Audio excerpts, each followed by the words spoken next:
Mishnah Bet, donc Perek Alev Mishnah Bet, c'est marqué dans la Mishnah, Lo yeshev adam lifnei sapar samuch la mincha ad sheyitpalel. לא ייכנס אדם למרחץ ולא לבורסקי ולא לאכול ולא לדין והם התחילו אין מפסיקים לקרוא קריאת שמע ואין מפסיקים לתפילה. Je dis la Mishnah, לא ישב אדם לפני הספר סמוך למנחה עד שיתפלל.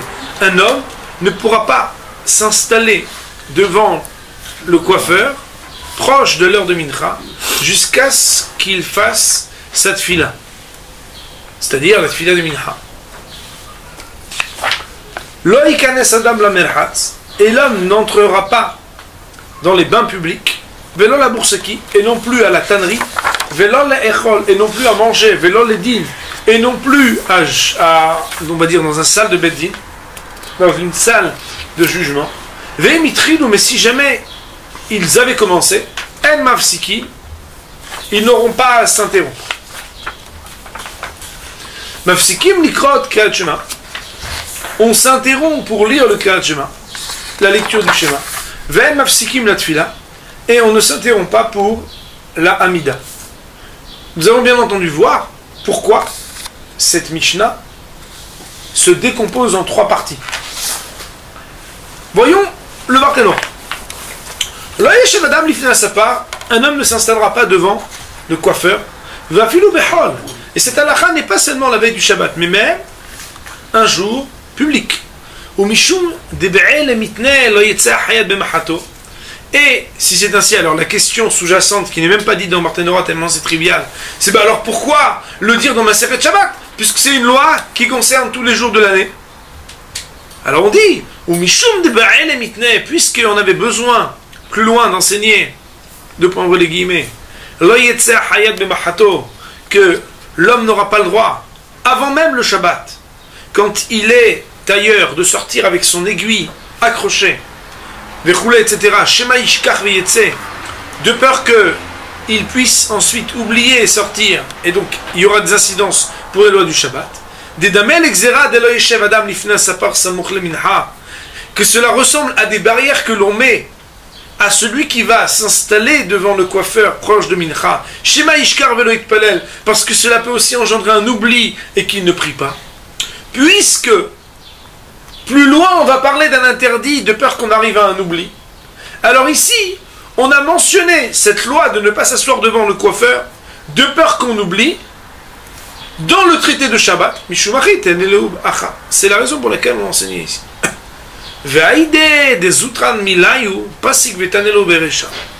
Et puisque c'est quelque chose qui est petit, qui est court, des outran milayu pasek vetanelo beresha, alors on les enseigne de manière simple au début.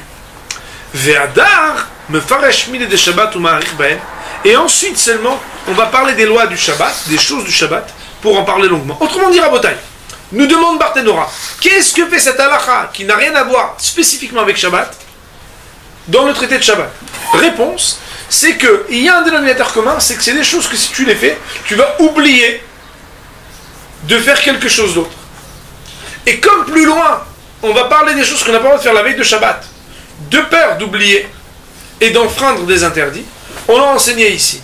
Ah, Barthénora nous dit, mais bon, normalement, quand tu parles de Shabbat, d'abord tu cites les lois du Shabbat, après tu cites les lois des jours ouvrables. Et dit non, comme c'est quelque chose de simple et pas compliqué, d'abord on parle des choses simples qui ne concernent pas Shabbos, et après on va commencer à parler des lois du Shabbat, qu'est-ce qu'on aura porté, pas porté, de peur que, etc. Et on va marrer, on va prendre le temps d'expliquer. Ça, mon vrai mincha proche du temps de mincha, ça veut dire quoi? Mincha gdola. On sait que mincha gdola, c'est-à-dire la mincha qui est très tôt dans l'après-midi, Mishesh Shaot Umerza va marla. C'est après 6h30, ça veut dire une demi-heure après le zénith. Mais ça montre la mincha, et quand on dit proche du temps de 6h30 solaire, ça veut dire à partir du début de la 7e heure, ça veut dire dès qu'on arrive à la fin de la 6e heure.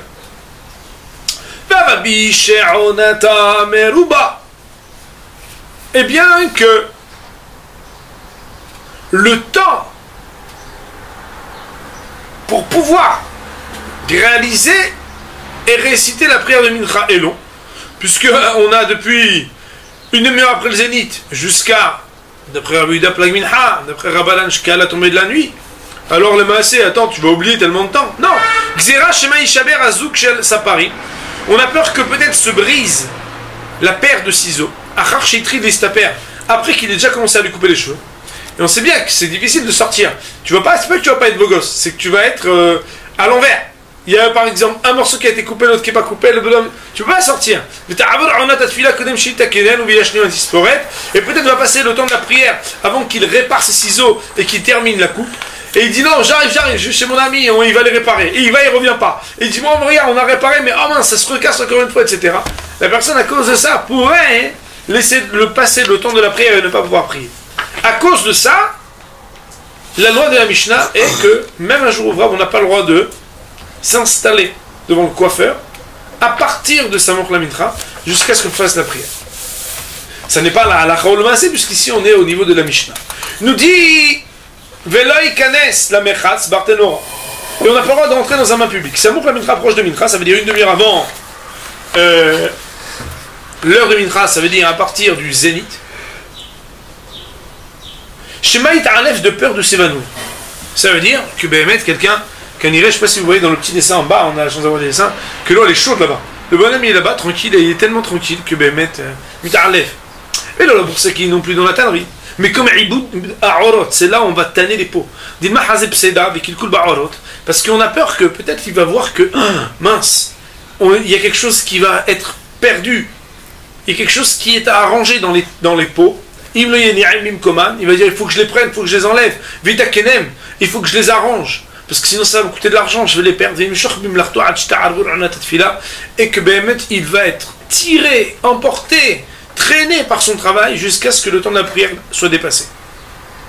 À cause de cela, on vient justifier qu'on n'a pas rentré dans les bains publics de peur qu'on s'évanouisse, et dans la tannerie de peur que, à cause du prix et de l'importance du travail à faire, eh bien on laisse passer le temps de la prière. Mais là, les non plus pas commencer à manger. Même si à mon avis, faire une petite séouda, un petit repas. J'ai même cherché souda parce que peut-être, je voulais juste goûter, mais c'est tellement bon, je continue. Mais là, les dit non plus. En jugement. Même s'il s'agit juste d'avoir le verdict. Que quoi? C'est quoi juste le verdict?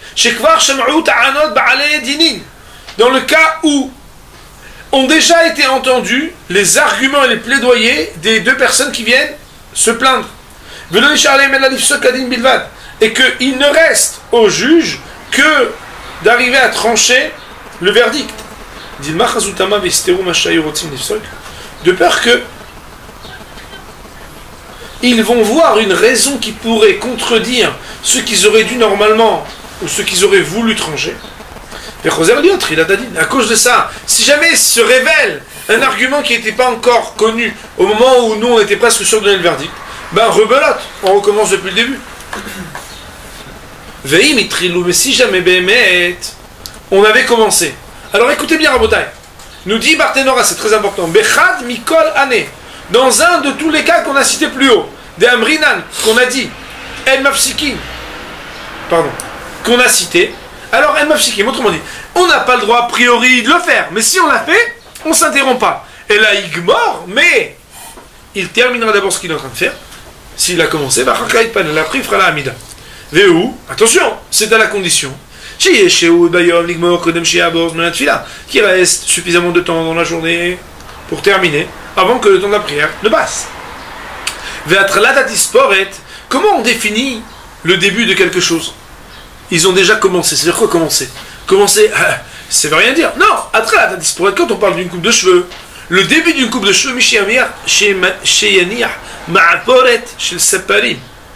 Ben Birkav, depuis le moment où il a déposé, je ne sais pas qu'est-ce que c'est, Ma'poret, chez le Sapari Ben Birkav. Alors il dit, ou Souda, c'est une espèce de tissu, chez Noten Amid Galéah, qui place celui qui se fait raser, Al Birkav, se fait couper les cheveux, sur ses épaules, sur ses genoux, pardon. Ça veut dire la petite tunique, là, le petit vêtement, il dit venez et il vous met le vêtement. À partir du moment où il met ça, quand on parle du début du bain, à partir du moment où le bonhomme il enlève son sous-vêtement. le vêtement qui est collé à son corps, à sa chair. Veillez mes parchés, il y en a qui disent, attention, Michel Sera Soudar chez Alav, à partir du moment où il enlève sa tunique. Chez Orishanav Shakat Begadav. Autrement, il y en a qui disent c'est le survêtement, il y en a qui disent c'est le sous-vêtement. Veillet Halat, alors c'est qui, c'est quoi le début de la tannerie? Michel Argor Ben Ktefav et Batez Rotav, c'est à partir du moment où il attache à ses épaules les espèces de gants qu'il utilise. On sait que celui qui utilise, qui fait de la tannerie, alors Barminan, il y a beaucoup de maladies, beaucoup de choses, et il est obligé de se protéger énormément.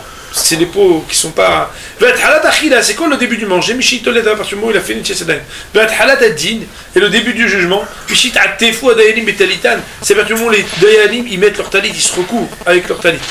La shevet ladim be'ema ve'ira, pour s'installer à juger avec la crainte et en redoutant Hachem. Et s'ils étaient déjà, on va dire, préparés avec leur talitot, en train de juger, et leur est apparu ou présenté un nouveau jugement à juger, aviat halat auto adin, chaque din est différent, même s'ils sont déjà préparés parce que ils avaient déjà fait un premier din, ben c'est comme si c'était le début du second din, et à ce moment-là, le début du second din ne dépendra pas du fait que oui ou non ils ont eu le talit sur eux, mais à partir du moment où chacun des plaignants vient présenter son plaidoyer et ses arguments. Mafsikim, la dernière partie de la Mishnah, faisait une différence entre le Kriyat Shema, pour lequel on s'interrompait, et la Tfila pour laquelle on ne s'interrompait pas. Alors, le Barthénora ici nous dit, Mafsikim, le Kriyat Shema, Milta Harite Nakat. Il s'agit ici d'une autre chose qui, on pourrait dire dans le langage de la Gemara, Milta Be'an Penafsha, c'est une chose qui est indépendante qui est dite ici. Ve'achri Ka'amar. Et voici comment il faudrait introduire ou dire le nouveau sujet de la Mishnah. Quand des sages de la Torah sont en train d'étudier, eux qui sont en train d'étudier, ils doivent s'interrompre même de l'étude de la Torah pour lire le Kriyat Shema des Zmanak Kavoar, parce que le temps du Kriyat Shema est fixe, car il est dit à ton coucher, à ton lever. Donc tu es en pleine étude, tu t'arrêtes. Mais Behemet, ils n'ont pas d'obligation de s'interrompre pour faire la Hamida. Chez En Lazman Kavoar de Oraita, parce que le temps d'obligation de faire la prière n'est pas d'Oraita. Je ne sais pas si vous vous rappelez, nous on avait vu, parce que quand on a commencé Yechot Tfila, on avait vu le Rambam et les autres pour savoir est-ce que Tfila c'est d'Oraita ou des Rabbanan.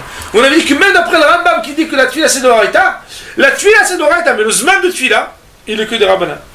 Chez El Lazman Kavoa d'Oraita, Velo Shano est là, mais ils n'ont enseigné cette Mishnah les Chachamim que uniquement, que pour Rabbi Shimon Bar Yochai et ses amis, chez Toratam Manutan, qui ont la Torah, qui est leur occupation principale, où ils font que ça. Aval à nous, mais nous, Rabotai, quand le Barthénora dit nous, et que la Gemara dit nous, c'est que même nous, quand on connaît la Rabotai, ça veut dire, puisque nous interrompons notre étude de la Torah pour notre travail, a fortiori qu'on l'interrompra pour la Tfila, donc il faudra bien entendu regarder ça. Là, le Maaseh, dans le Shulchan Aruch, ici on n'est que au stade de la Mishnah. Pour la Mishnah bête, on va dire Baruch Adonai Olam, Amen ve Amen.